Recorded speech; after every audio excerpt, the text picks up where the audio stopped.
application of differentiation. The second example we are going to take is rate of change. It's applied to rate of change. For example, if gas escapes from a spherical balloon of radius r and surface area A at the rate of 450 cm3 per second, how fast is the surface area shrinking at the instance when r is equal to 200 centimeters? Now, we can apply differentiation to this type of problem, rate of change problem. Now, recall that the volume of the sphere given by V is equal to 4 all over 3 pi r cube.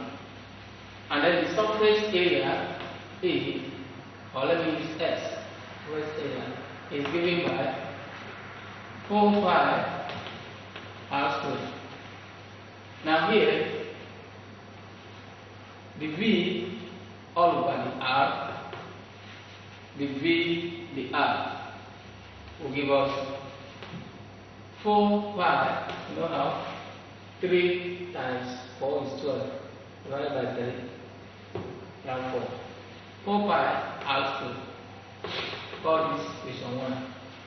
And then we also have an S all over the R is given by 8 pi r. When we differentiate, we have it. Call this equation 2. Now, how about the V all over the T? Because according to the question, we are looking for cube per second, so we look at T. This V is same as the V all over the R times the R all over the T. And if we are looking at the S all over the T, we also have the S all over the R times the R all over the T. Now, from here, let me mention the equation so I can make reference. Call this one 3, call this one 4. Now, from 4, we see that the V all over the T will be equal to the V, the R, the V, the R. The V, the R is 4 pi r squared times the R, the T. The R all over T. Mention this one 5. And then we also see that the S all over the T will be equal to the S, the R. The S, the R is given by 8 pi r times the R, the T. R, the T. So, but what we need is the R, the T, because we say how fast is the surface area shrinking at the instant R is equal to 200. So we need the S, the T. Now, from 5, we see that if we make, look at this, we see that the R, the T is equal to 1 all over 4 pi r squared, the V, the T. Yes. When we solve the formula, divide it by this, we have it. Now, if I put that in this, because this is the R, the T. So the R, the T is equal to this. So putting this into this one, we will have that the S, the T will be equal to 8 pi r times the R, the T. and the R dt is given by this. So we have 1 all over 4 pi R squared dv dt. And what about dv dt? Dv dt is given here is given as 450 as dv dt. That's how it's changed. dv dt is given by this. But from here, we can see that this thing is the same as 8 pi r all over 4 pi r squared 450. Now, what that means is that this can cancel this. This can cancel this. 1 r can cancel here, so we have 2, yes, 2. All over r. That is the reason here. Because this one is r squared, so this r will cancel one with the other one. 8 pi divided by 4 pi gives you 2. Right. Then we have 450. Now, r is given as 200. So we have, but don't forget that gas escapes. So as it's escaping, the value of the dv will become minus, it must be minus 450.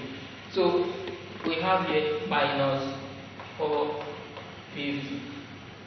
Now R is 200, so we have minus 450 times, so it was minus 900 all over 200 because R is 200. Now this will cancel this and this will cancel this. We see that the S all over the T will be minus 9 divided by 2 will give us minus 4.5, and then we have centimeter square per second because surface area all over time is given in seconds. So can see how we use differentiation to get that problem solved. Now the next application is the Rolle's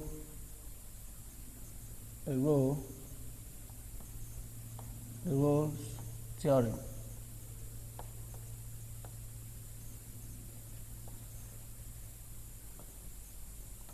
Let f of x be a function defined on the interval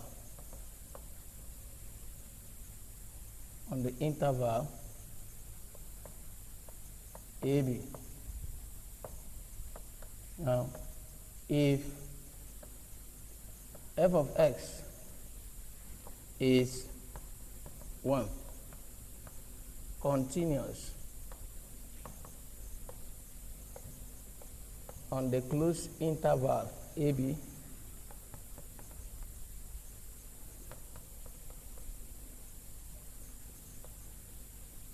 differentiable or derivable on the open interval. On the open interval, I, f of A equal f of B, which is equal 0, then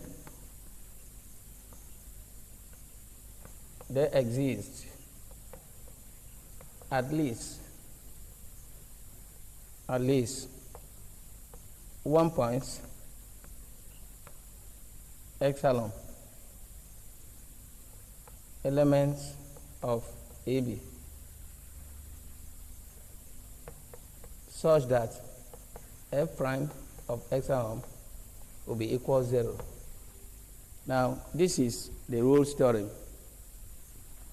Geometrically, what the Rolle's theorem is saying is that if I have a function, look at this function,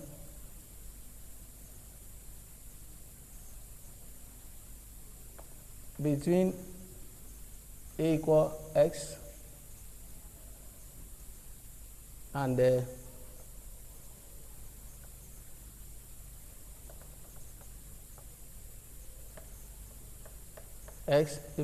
equal a and x equal b, that there is at least a point here where f prime of the function f of x will be equal 0. In other words, he said if there is a function that is defined in a particular interval from a to b, and there is a place f of a equal f of b and equal 0. So what this f of a and f of b mean is that there is two roots between a and b. There is two roots where you see f of a, it becomes a root, f of b is a root. Then between that two roots there is another point, epsilon.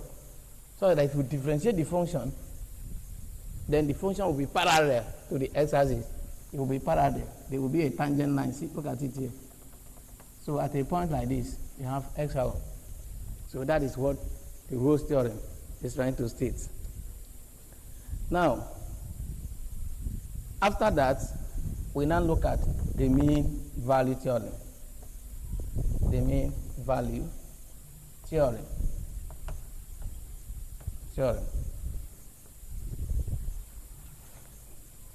The mean value theorem also states that if f of x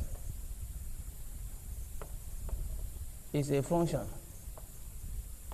defined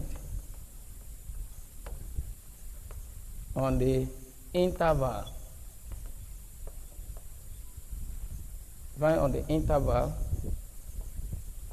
AB 1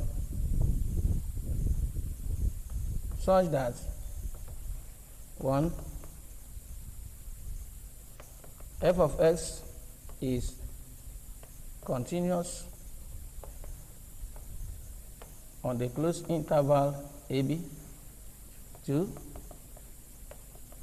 f of x is derivable, or is a differentiable or derivable on the open interval AB. Then there is a point epsilon such that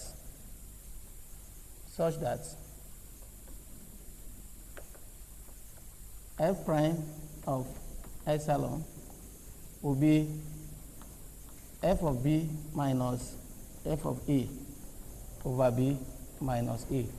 Now look at that. Or you can say that f of b minus f of a will be equal b minus a f prime of epsilon. So this is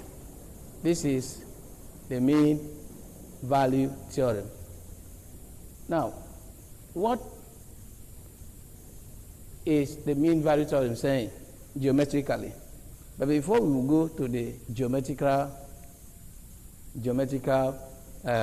definition of the mean value theorem, the proof.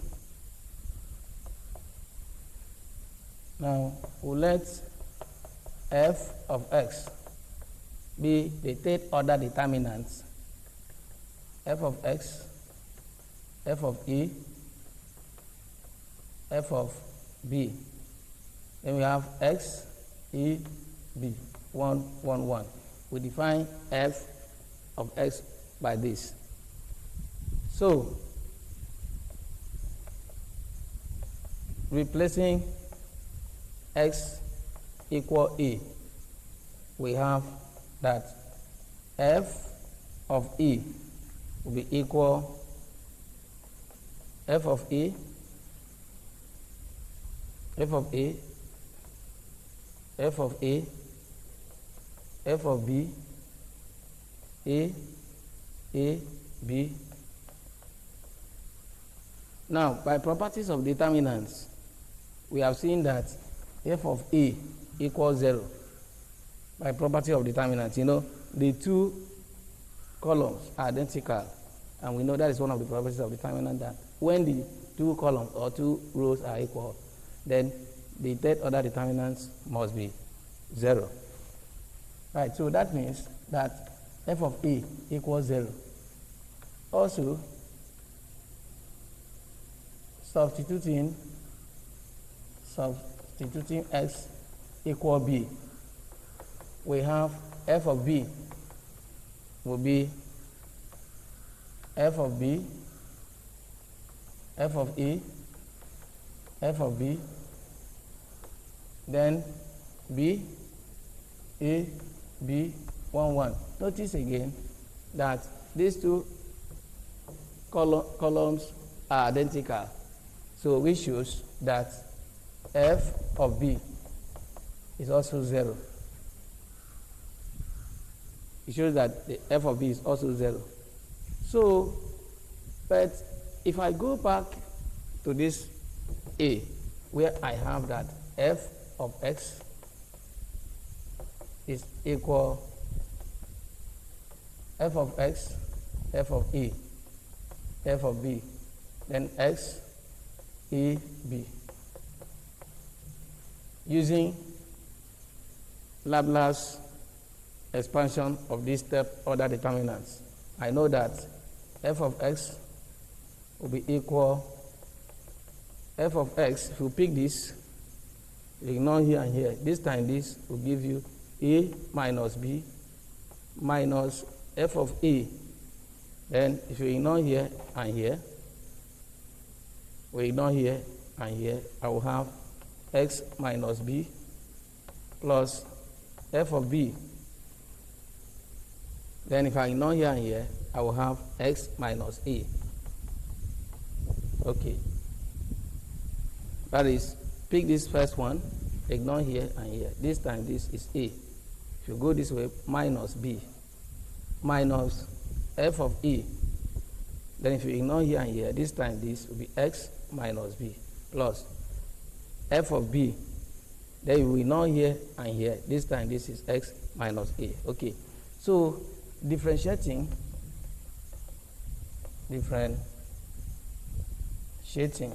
we have that f prime of x will be equal. Now see this, as we keep these products, keep this, differentiate this, will be 0 plus. You keep this and differentiate this, so you have f prime of x e minus b. Look at that. Minus the same thing here. If I keep here, I differentiate here, I will have 1. Then I also keep here, I differentiate this, I will have 0. So I have f of e in this place plus. Now if I keep here, differentiate here, I will have 1. So I'll have something like this, f of b. You know, if you keep this, you differentiate this, which is 1, plus. You also keep this, differentiate this, will be 0. So what remains is only here. That is by product rule. So at the point epsilon between a and b, now look at here. You see, he said that then there exists a point epsilon. Now epsilon is element of the open interval a and b. So between that, then we can now put this point epsilon to have f prime of epsilon will be f prime, look at that, of epsilon a minus b minus a f of a plus f of b. All right. So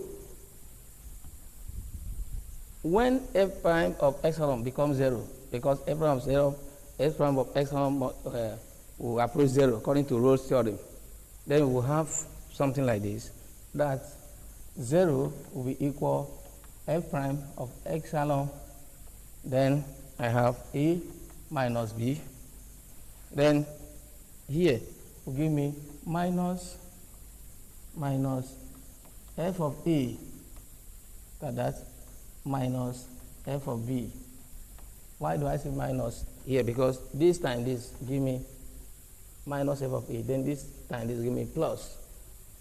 Then taking this to this side, I will now have f of a minus f of b will be equal f prime of epsilon, then a minus b.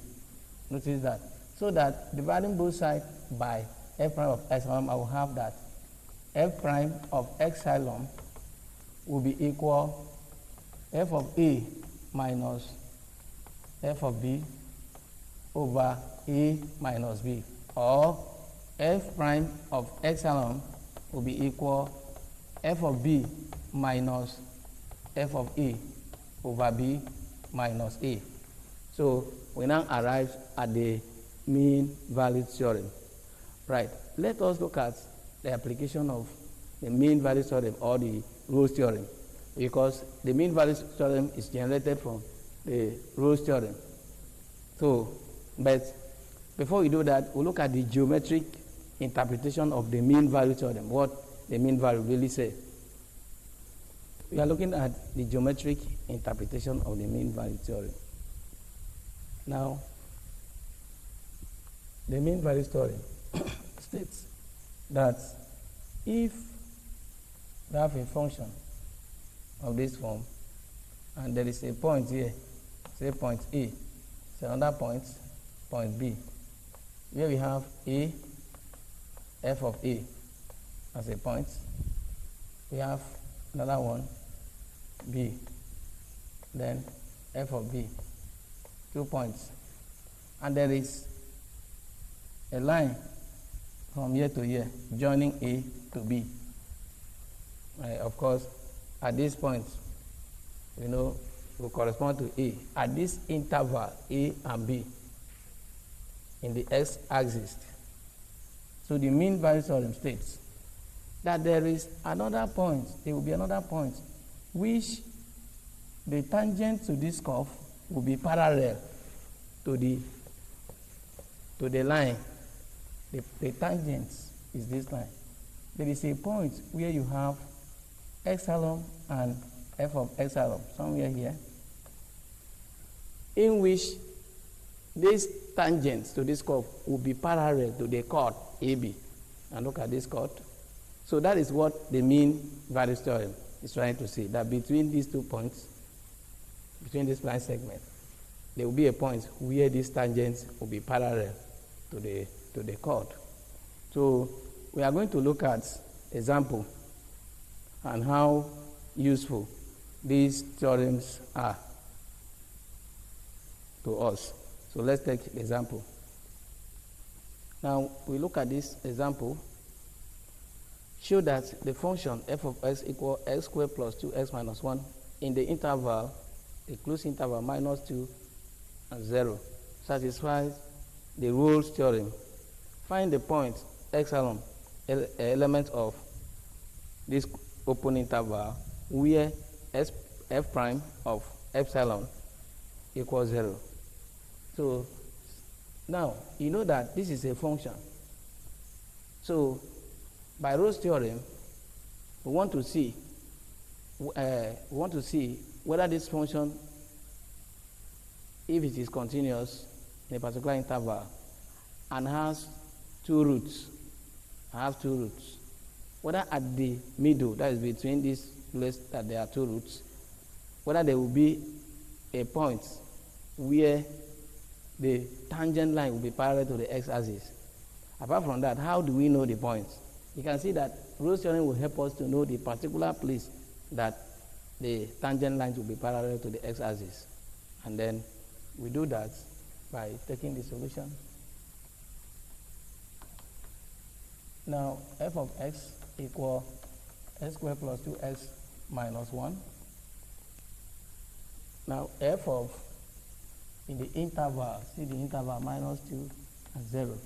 So, f of minus 2 is minus 2 squared plus 2 minus 2 minus 1. This gives us 4 minus 4 minus 1, which is minus 1. Now, f of 0 is 0 square plus 2, 0 minus 1, which is minus 1. Notice that this and this become equal. That is, f of A equal f of B. Now, that is one of the conditions of the Rolle's theorem. Another thing is that this function is a polynomial function, and then we have said that every polynomial function is a continuous function. So, it is continuous in that interval and it is differentiable at each point. Okay, so that satisfies the Rolle's theorem. For us to find the points epsilon where f prime of epsilon will be equal 0, we now differentiate the function, that is f prime of x will become 2x plus 2. Now, f prime of epsilon will be 2 times epsilon plus 2, and that gives us 2 epsilon plus 2. Now, since f prime of epsilon will be 0, you can see that 2 epsilon plus 2 equals 0, which means 2 epsilon equal minus 2. So, epsilon is minus 2 over 2, which is minus 1. So, notice that f prime of minus 1 will be 0. F prime of minus 1, that is f prime of epsilon will be 0. So, if you now say f prime of 1, of minus 1, you will have something like this, 2 minus 1 plus 2, which is 0. So, meaning that minus 1 is the place. Now, look at it, how the diagram will look like. This is 0, we have minus 1, we have minus 2. So, between these points, that is here and here, there is a point somewhere here, this place, where the tangent is parallel to the x-axis. So that is what the Rolle's theorem is talking about. So we are able to find, and you can see that it is between minus 2 and 0. So with the idea of Rolle's theorem, we are able to find that particular point where the tangent line will be parallel to the x-axis. Okay, so we'll look at another application. We are going to look at the Maclaurin series. Let f of x be a function if f of x is expressed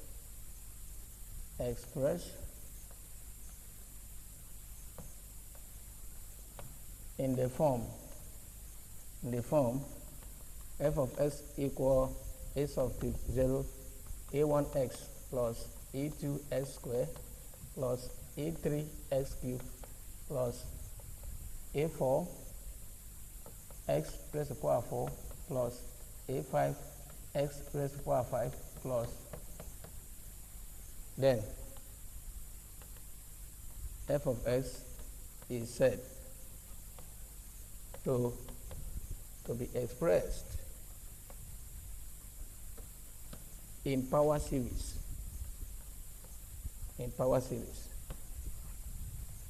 Now, if f of x is expressed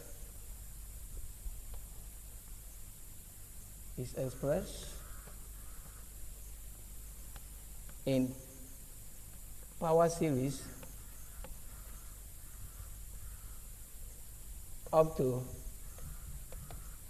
infinity,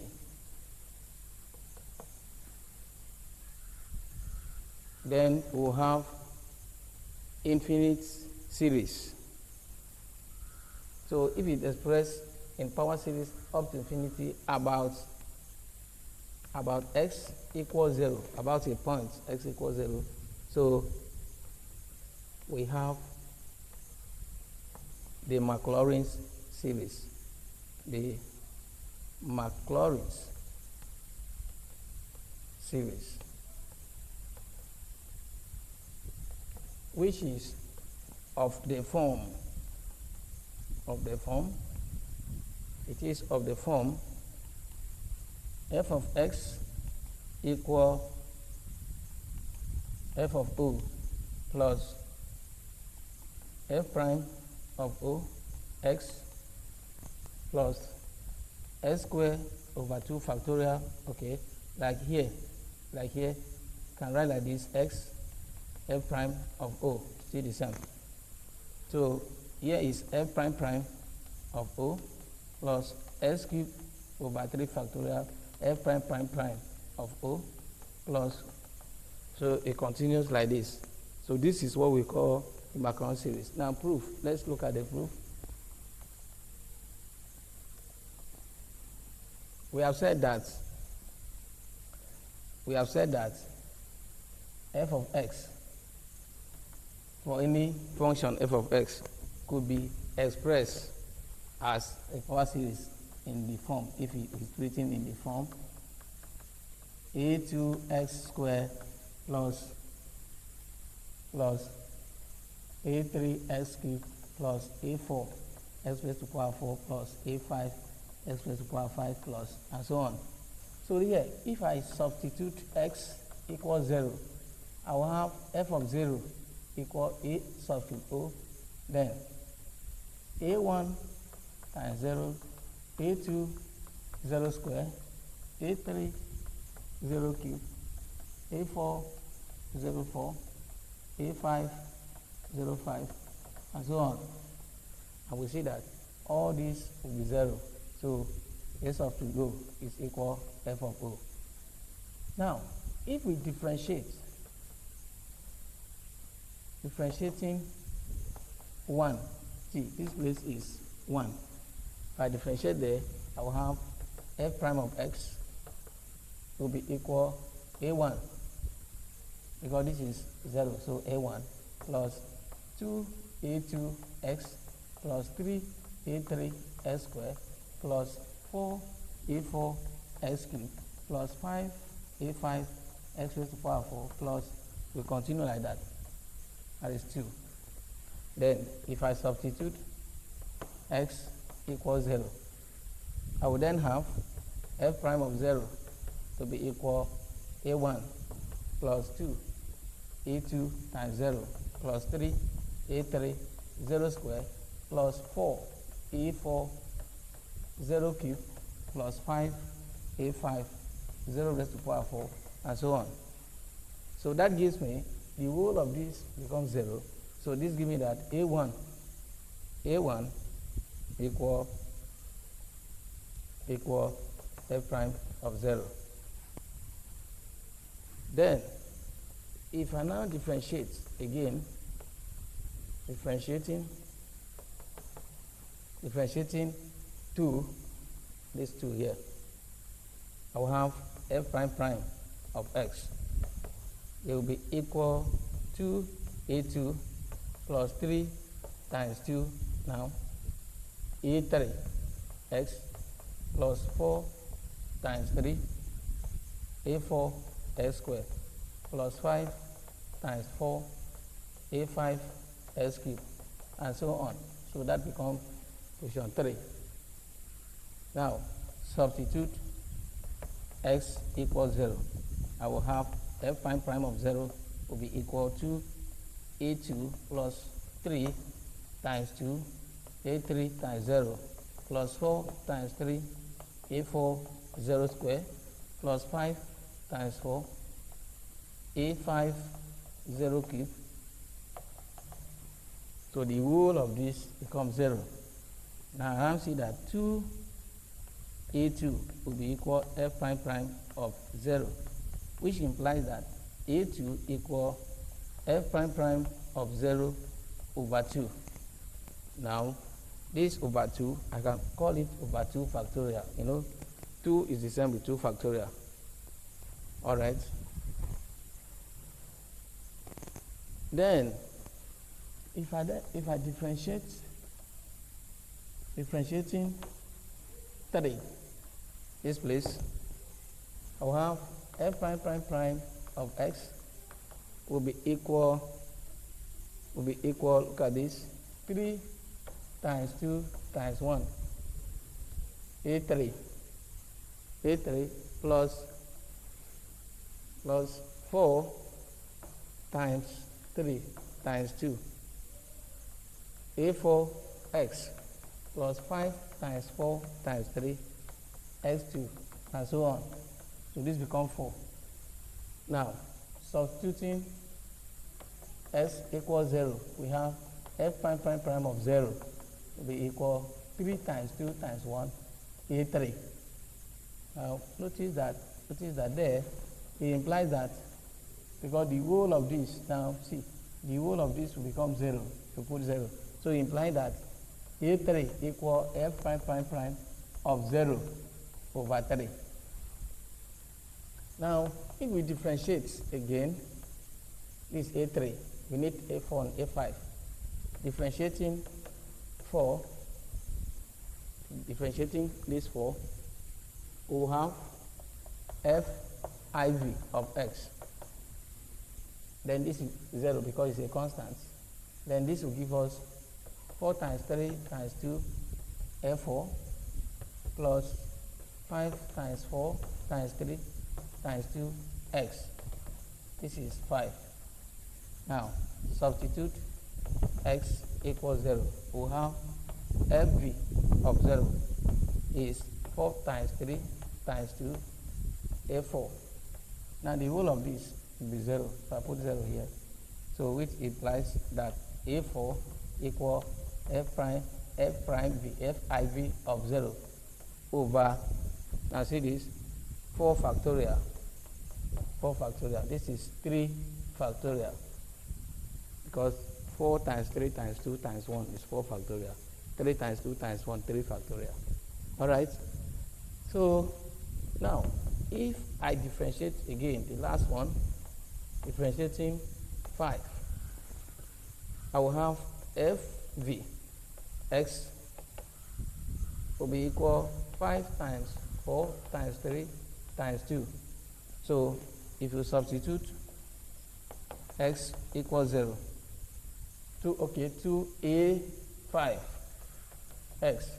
So we have a5, then we have fv of 0 will be equal 5 times 4 times 3 times 2, a5. Implies that a5 will be equal fv of 0 over 5 factorial, because this is 5 factorial.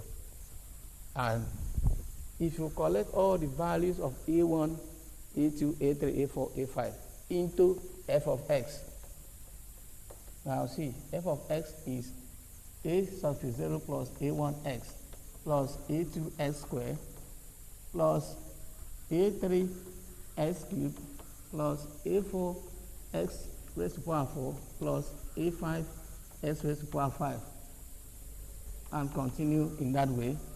We then have that f of x will be equal a1. Of course, a1 is f of o.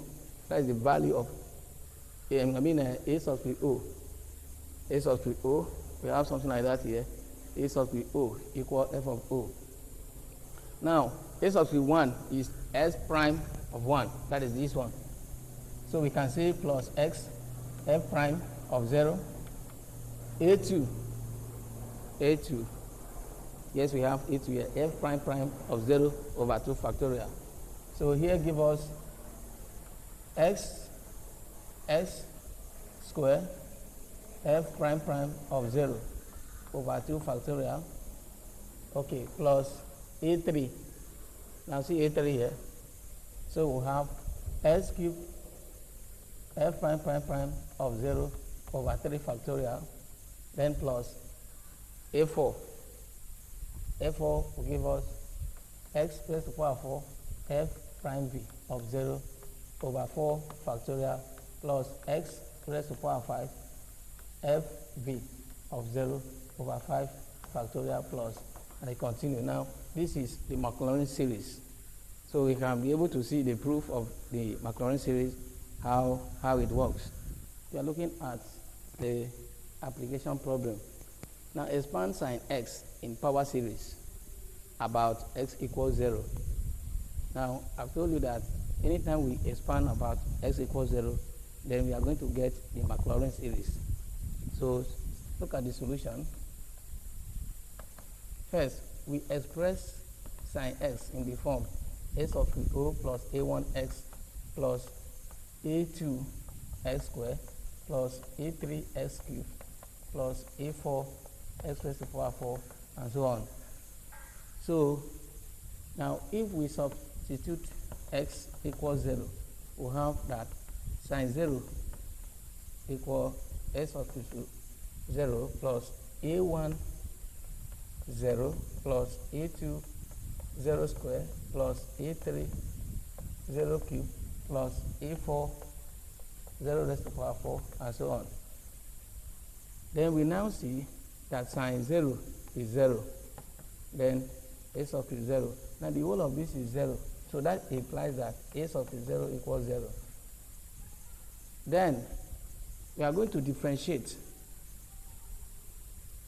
Differentiating 1, that is this one, this place is 1. If I differentiate it, I will have cos x equal a1, then plus 2 a2x plus 3 a3x squared plus 4 a4 x cubed plus and so on. That gives us question 2. Now substitute x equals 0. We have cos 0 equal a1 plus 2 a2 times 0 plus 3 a3 0 square, then 4 a4 0 cube and so on. So the whole of this becomes 0. Then cos 0 is 1. So a1 equal 1. We're now going in to differentiate. So differentiating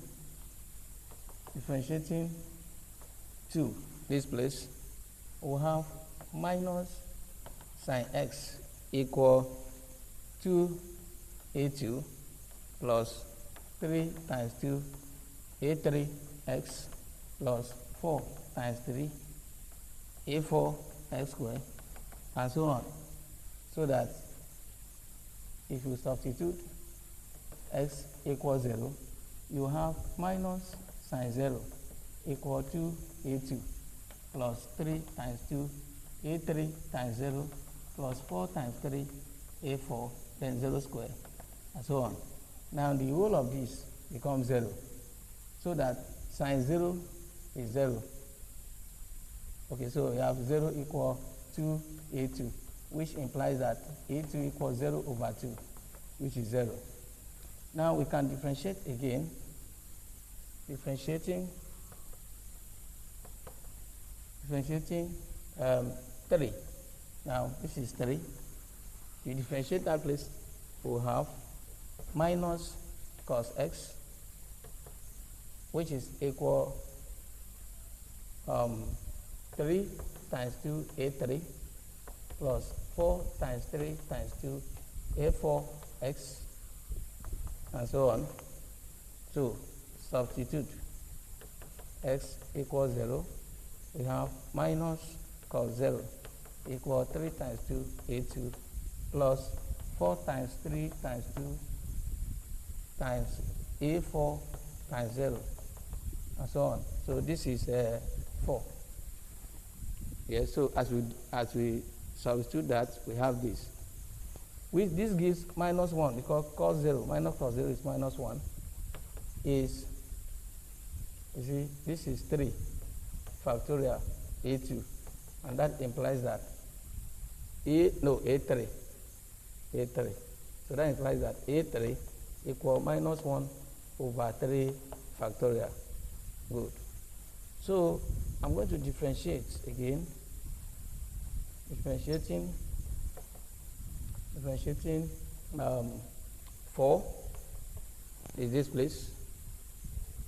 I will have sine, because if you differentiate here, you have minus sine plus this time this minus, that is sine. Sine x equal 4 times 3 times 2 a4 Now, substitute x equals 0. We have that sine 0 equal 4 times 3 times 2, a4. And that implies that a4, see, a4 is equal 0 over 4 factorial, which is 0. All right. So we now collect the whole values of a sub o, a1, a2, a3, to a4. You have that sine x will be equal, we said that sine x is a sub 0 plus a1 x plus a2 x squared plus a3 x cubed plus a4 x raised to the power 4 plus a5 x raised to the power 5 and so on. So it means that sine x will be equal 0 because a sub 0 is 0 here. So a1 is 1, so that gives us x. a2 is 0, so 0x squared. a3 is minus 1 over, yes, this is minus x cubed over 3 factorial. a4 is 0 x raised to the power 4. Of course, x5 is minus 1 over 5 factorial, and so on. And then if you collect it, you see that sine x will be equal x minus x cubed over 3 factorial. Okay, this one will be plus. Yeah, that will be 1 over 5 factorial. So plus x5 over 5 factorial. Then it will continue in that way. X raised to the power 7 over 7 factorial, and so on. You see, that time we use, if you watch our lectures on limits, you see when we use series expansion to evaluate limits, you now see that this is how we expanded sine. So this is how it came about. This is how it came about. You see that differentiation will help us to bring the proof of this. Now, if you differentiate this again, you have cos x will be 1 here. If you differentiate this, you have 3x squared over 3 times 2 times 1, which is 3 factorial, plus 5x raised to the power 4. If you differentiate this, then you have 5 times 4 times 3 times 2 times 1, minus, here you have 7x raised to the power 6 over 7 times 6 times 5 times 4 times 3 times 2 times 1. And then you have something like this. 1 minus x squared over 2 factorial, because 3 cancel 3, plus x raised to the power 4 over 4 factorial, minus x raised to the power 6 over 6 factorial. So it continues in that way. This is cos. This is the series expansion of cos. Look at that. So, and you see that these things help us. Backwards series, provided we are expanding about x equals 0, it can help us to bring another representation of a function in power series form. Okay, so that is the application, and that is the usefulness of Macron series.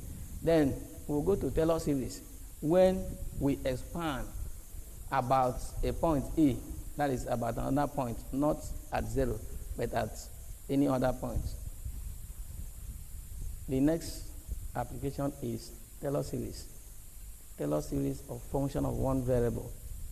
All right. So now let f of x be a function whose derivative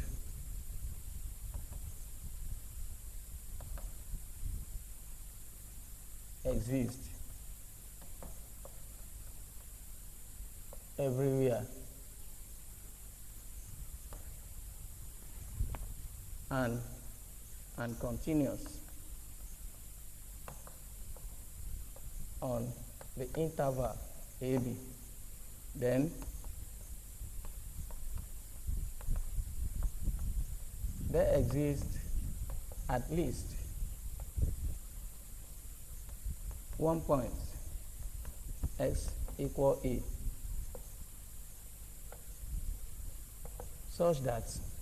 So f of x plus e will be equal f of e plus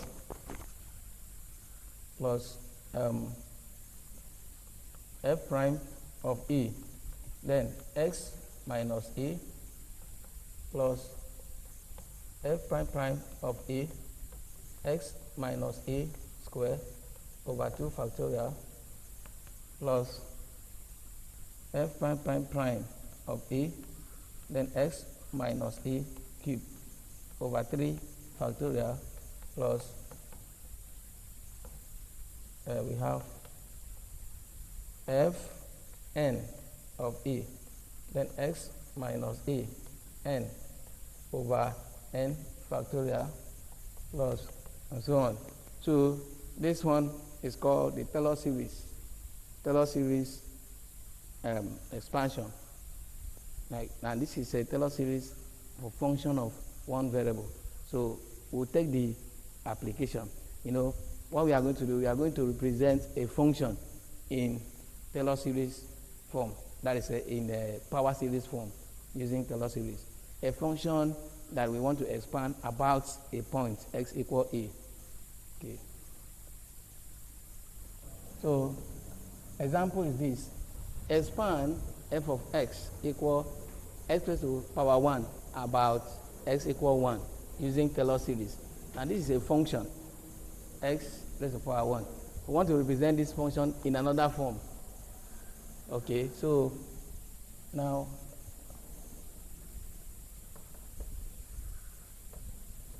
f of x equal x raised to 1. So the first thing we'll do is to substitute x equal 1. We'll have that f of 1 is 1 raised to 1, which is 1.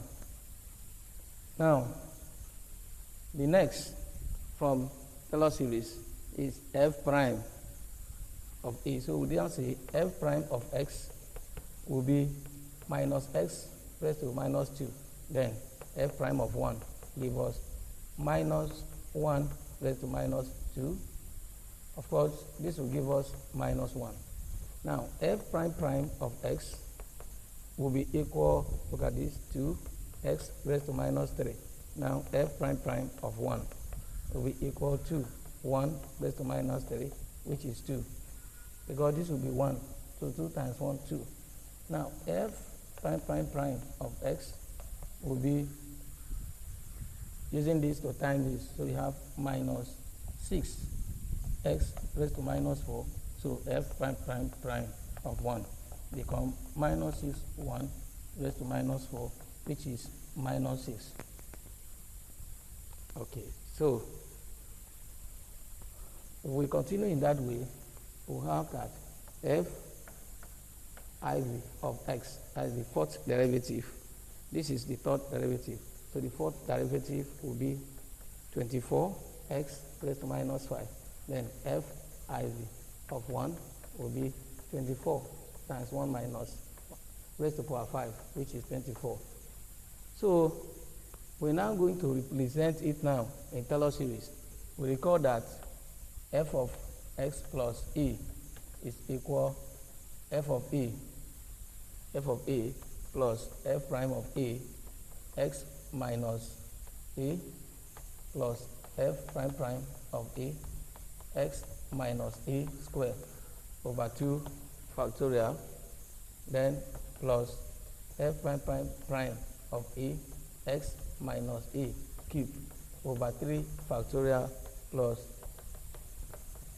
f n of a, then x minus a raised to n over n factorial. Now, let us fix the value. We'll have f of x plus 1 will be equal f of e. Now, that is 1 plus f prime of a. Look at f prime of a is minus 1. Then x minus 1 plus f prime prime of a is 2. Then we have x minus 1 square over 2 factorial plus f prime prime prime of a, that is minus 6 x minus a cube over 3 factorial, then plus f iv of a is 24. Then we have x minus 1 raised to the power 4 over 4 factorial. Now if you see this, we then have that f of x plus 1 will be equal 1 minus x minus 1 plus, now this can cancel this because 2 factorial is 2. So we have x minus 1 square minus this 6 can cancel here. So we have x minus 1 cube plus 24 can cancel here because 4 factorial is also 24. So we have plus x minus 1 raised to the power 4. So the function can now be represented in Taylor series in this way. So that is how Taylor series is done. Okay. Now we are looking at the Leibniz theorem for differentiation of product functions.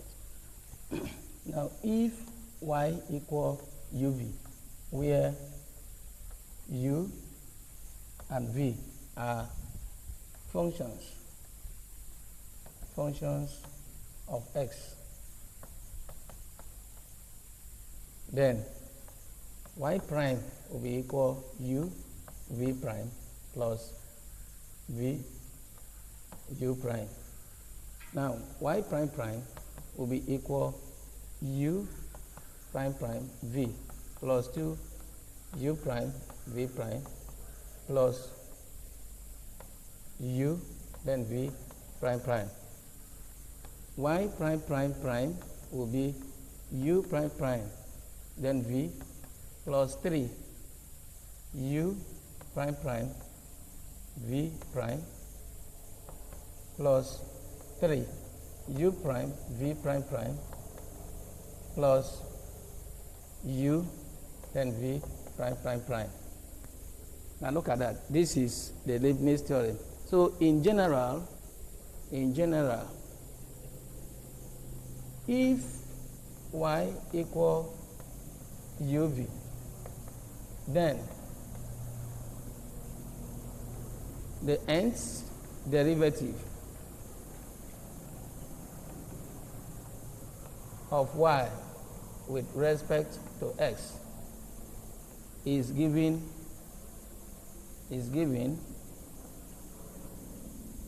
by the general binomial,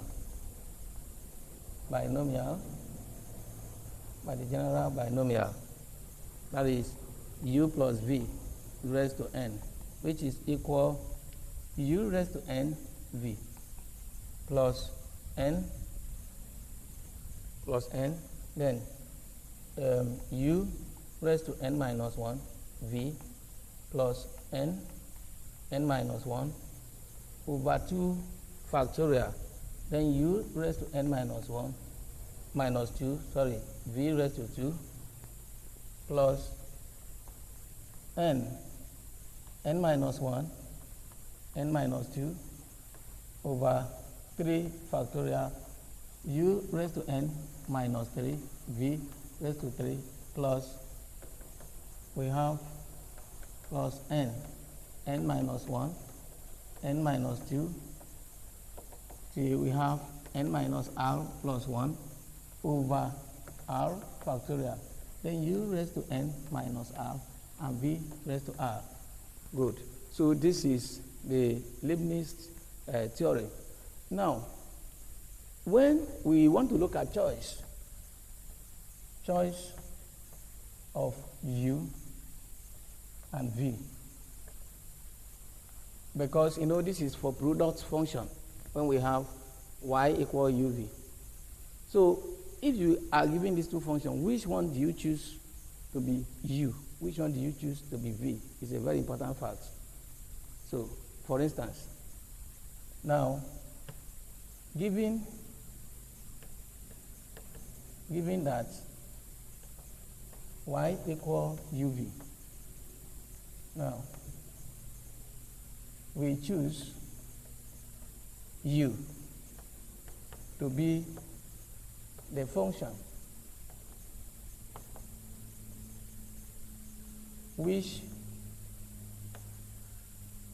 whose derivative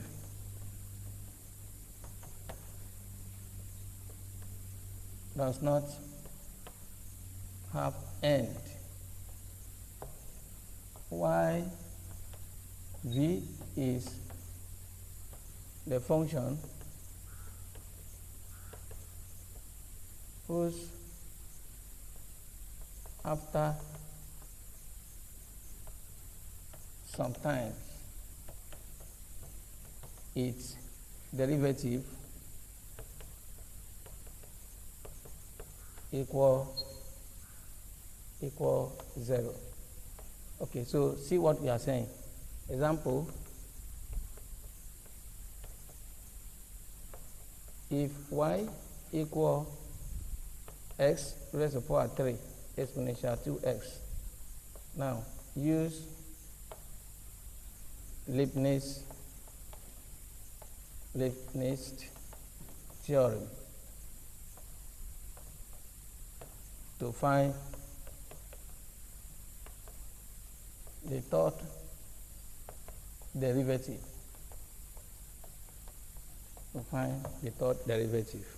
All right, Leibniz theorem to find the third derivative. So here we are saying that the one we will call u will be the one that if you differentiate the function, the derivative does not have end. You know this function now, like this one, exponential 2x, you can differentiate it any number of times and you still get its derivative. But this one, after 3 times, you differentiate the first one, you have 3x squared. Differentiate the second one, you have 6x. Differentiate again, you have 6. If you go the 4th time, it becomes 0. That one is the one we choose to be v. Okay, so the solution will be like this. We want to find the third derivative. I will now say let u equal exponential 2x. Then v is x raised to the power 3. So du over the x, that is u prime, or let me use that, u prime, that is the first derivative. It will be 2 exponential 2x. U prime prime will be 4 exponential 2x. U prime prime prime will be equal 8 exponential 2x. All right, and then v prime is 3x squared. V prime prime is 6x. V prime prime prime is 6. Okay, so now what does the Leibniz theorem state for the third derivative? It said it will be y prime prime prime will be equal u prime prime prime v plus 3 u prime prime v prime plus 3 u prime v prime prime, yes, v prime prime plus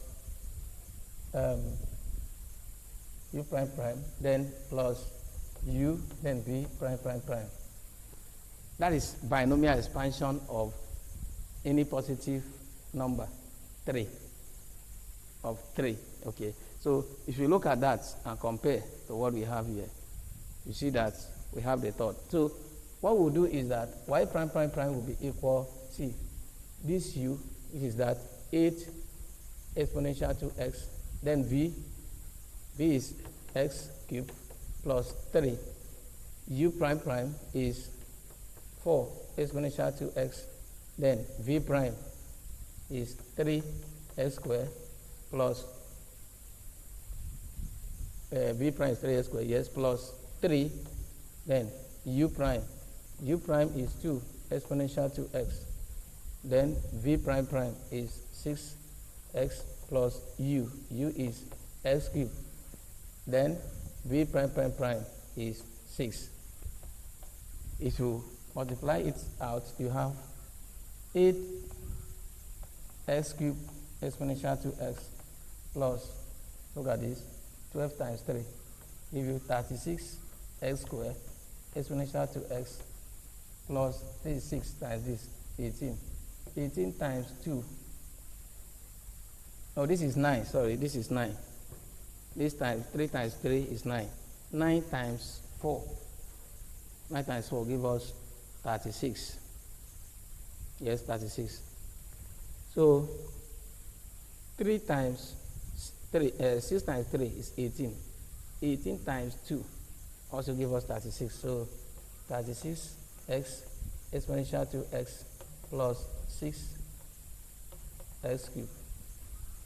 That is u and x cubed. Okay, so we'll then have something like this.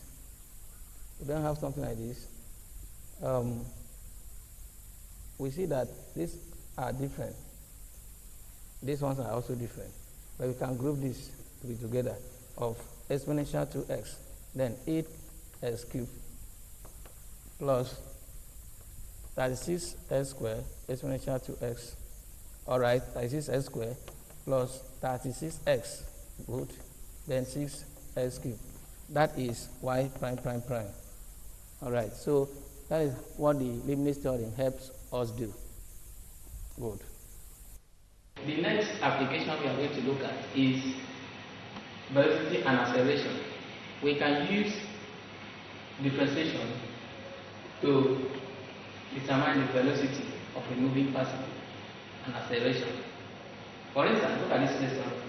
The equation of motion of a particle moving in a straight line is given by s is equal to 18t plus 3t squared minus 2t cubed, where s is in meter and t is in second.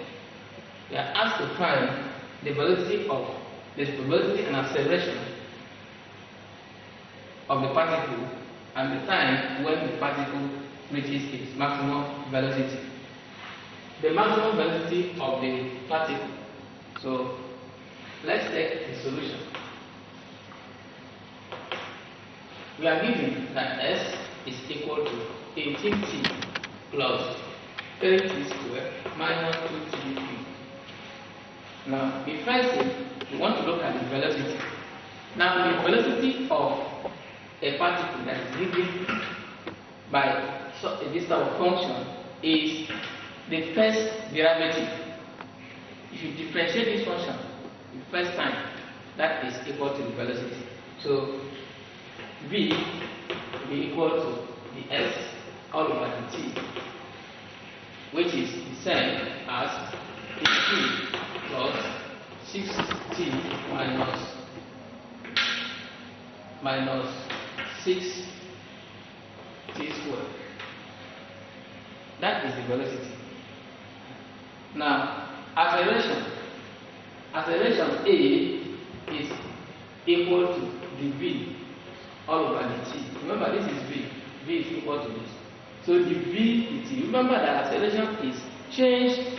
The velocity is changed in displacement all over time. So this is displacement. So change in displacement all over time give velocity. And then change in velocity all over time give acceleration. So when we differentiate velocity as the v, the t, the change, we'll have 6. This one is 0. 6 minus 12. 12t. So this time is given minus 12t. This one is the acceleration. Now, the question is the time when the particle reaches its maximum velocity. Alright. Now let's do the velocity.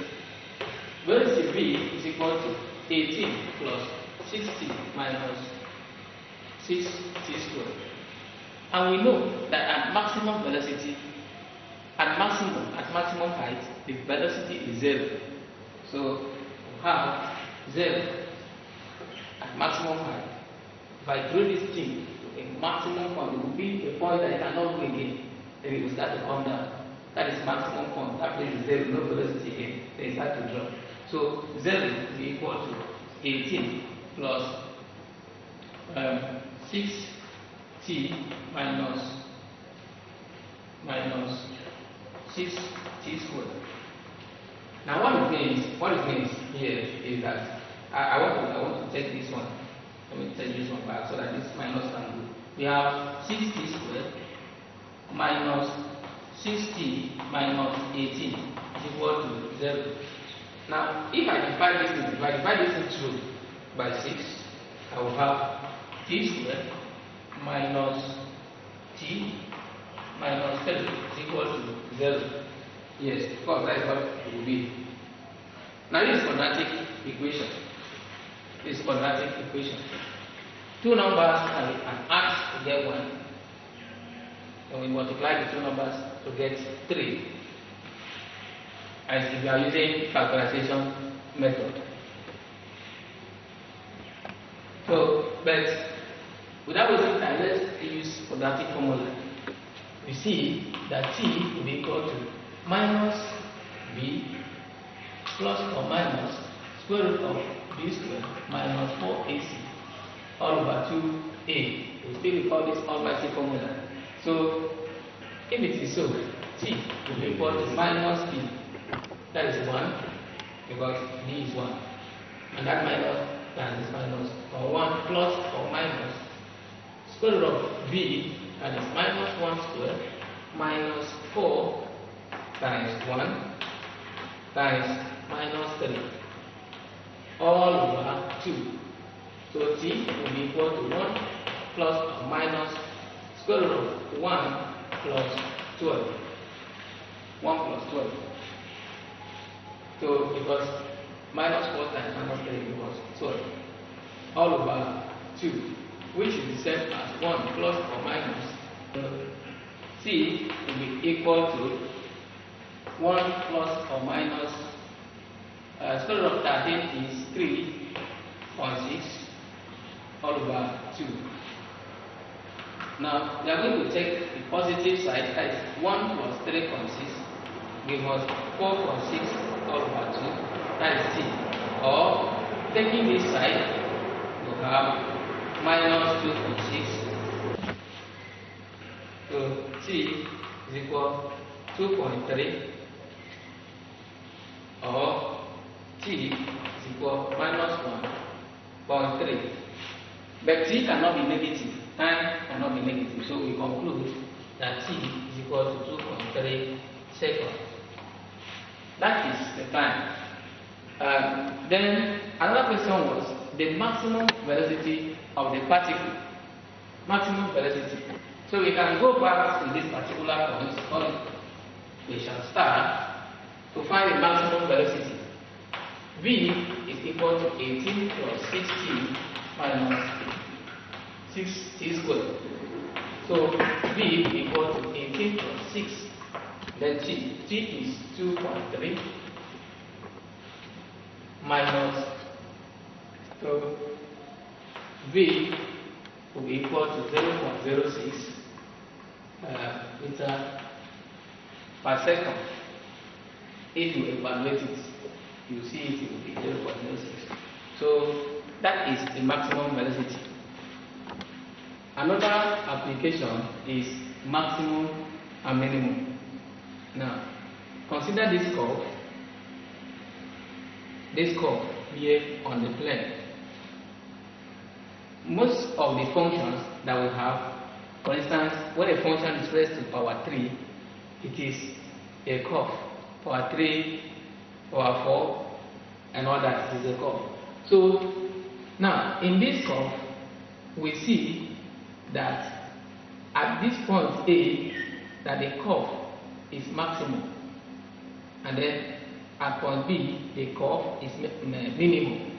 C is maximum, D is minimum. Right, now this point A, whether point A, point B, point C or point D, we call it turning point or stationary point. You see this curve as it's going like this, supposed to go like this, but it's turning to this way, reaching the turns again, reaching the turns. So this point we call it turning point. Now at turning point, the gradient of that particular place is 0. What are we saying? Suppose I put a straight line like this. I want to take the gradient. The gradient here is 0. there's no gradient. So now this turning point also equals to the first derivative of a function, the y dx. So I will be using at turning point the y dx is equal to 0. So why I will be using that is that at this place, you know, the y dx is also the same as gradient. So the gradient here is 0. But we're going to look at conditions that will make a function to be maximum. How we can know that a function is maximum at a point x is equal to a. Remember that a, b, c, d, all these are numbers in the x-axis. So which condition will make a function to be maximum or minimum? This is what we are going to look at now. We are going to look at this condition in two ways. First, using first derivative test, we can test for maximum and minimum. We can also use second derivative test. Second derivative test is to differentiate a function that is already differentiated. You differentiate it again the second time. So that is second derivative of a function. So it has to do with this test. We use it to test for maximum and minimum. First, let's take first derivative test for maximum. Now the conditions are for maximum point on the curve at x is equal to a. F prime of a will be equal to 0. F prime of a negative will be greater than 0. F prime of a positive will be less than 0. Also, for minimum point and x is equal to a, f prime of a will be equal to 0. F prime of a to the left will be less than 0. F prime of a to the right of that number will be greater than 0. These are the conditions that we can use for first derivative test. Now, let's look at example. Find the maximum and minimum points on the curve f of x is equal to this. Now, if you differentiate this, you have this particular function. Divide through by 6, you have this. You know, at turning points first, the y dx or f prime of x is equal to 0. Just as I said that time, this particular place, turning point, the gradient here is 0.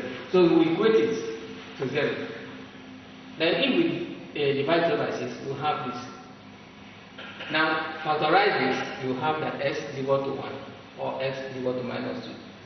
You can now test for every point. We will test for 1. You see that when we put 1 into the differentiated function, we have 0. So condition 1 is satisfied. Now, we now go to the right hand side of 1. In main line, we have 0. Here we have 1, 2, 3, and so on. We have minus 1, minus 2, and so on. So this is 1. So to the right hand side of 1, we have 1.1. To the left hand side of 1, we have 0.9. So to the right hand side of 1, 1.1. Put it in that differentiated function. When you evaluate it, we have 0.21, which is greater than 0. Alright. Now, we also put to the left of 1, which is 0.9. Put that and evaluate, you have minus 0.19. So at n is equal to 1, the curve is minimum because this condition here shows that it is minimum. Now, let's look at testing for x is equal to minus 2. When you put minus 2 in this function, we will have 0. And then to the right hand side of minus 2, this is minus 2. Minus 2. To the right hand side of minus 2. Minus 2 is this way now. So the right hand side of minus 2 is minus 1.9. Minus 1.9. So if you put that and you evaluate it, you have minus 0.9, less than 0. That's to the right hand side. Now, to the left hand side of minus 2 is minus 2.1. If you put that and evaluate, you have greater than 0. Now, in this particular place, this one is greater than 0, and this one is less than 0 in the right hand side. So this one is maximum point at x is equal to minus 2. The curve is maximum. So that is how we use first derivative test. Now we also look at second derivative test. We want to look at second derivative test. The condition for maximum points using second derivative test is that f prime of a, we are still using point x is equal to a. So f prime of a will be equal to 0. Then f prime of a will be less than 0. If f prime of a is less than 0, then the curve is maximum at that point. Now, if f prime of a is equal to 0 and f prime of a is greater than 0, then the curve is minimum at that point. Now, if we want to still take our example, if we use that and differentiate it the first time, the last example that we just did, differentiate it the first time, put the value, differentiate it the second time, second derivative. That is, from this function that we have, x squared plus x minus 2 equal to minus 2, that is f of x prime equal to this f prime of x. If we differentiate this again, we'll have 2x plus 1. That means f prime of x is equal to that. So, if I put a particular point here, maybe I will have 1 and minus 2. So if I put 1 here, I will have 2 of 1 plus 1, which is 4. No, which is 3. So because 2 times 1 is 2 plus 1, 3. Now, it means that at this particular point, the curve is minimum. The curve is minimum, which corresponds to what we were saying in first derivative test. Now, if I put minus 2 f prime of minus 2, you see, I will have minus 2 minus 2. I mean 2 minus 2 plus 1. Now 2 times 2 will give me minus 4. Minus 4 plus 1 will give me minus 3. So it's less than 0 here. So meaning that this one is maximum at this point. So that is how we test it. We will be using it in subsequent time. The next application is L'Hopital rule in evaluating limits. Now, let f of x is equal g of x all over h of x be given if the limit of f of x at x is equal to e is not defined. That is, if it is 0 over 0, or we say is undefined, let me put that, is undefined. If it is undefined, that is 0 over 0, then then the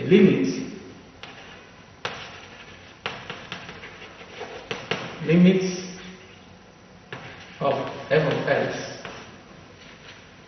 can be equal to g prime of x all over h prime of x. That is, you can get it when you differentiate g prime of x and also differentiate l prime of x. Now, if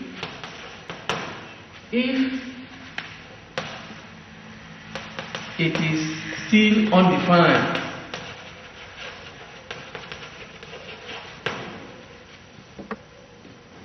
at x is equal to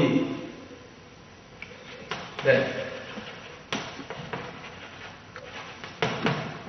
then limits of f of x will be equal to g prime prime of x all over h prime prime of x. We'll differentiate it the second time again.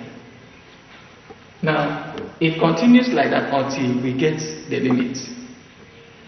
If this one does not also exist, we can also differentiate it the third time. That is L'Hopital rule. Now, I'd like to speak example and see how L'Hopital rule works for evaluation of limits. Now let's look at this example. Evaluate limit exponential x minus x all over 4 sine x at x tends to 0. We know that what we will do, solution, is to put x equals 0 in the function. If you do that, then you have exponential 0 minus exponential minus 0 all over 4 sine 0. And this will give us what? This will give us 1 minus 1 all over 0, which is 0 over 0, undefined, that we call undefined. So L'Hopital rule says that you should differentiate the up and also differentiate the down and substitute the value that you get the limits. Now let's do that. Now, if we differentiate the up, we will have exponential x plus exponential x all over, differentiating down. If you differentiate down, we have 4 cos x. That's what we have, 4 cos x. Because if you differentiate sine x, we have cos x. Okay.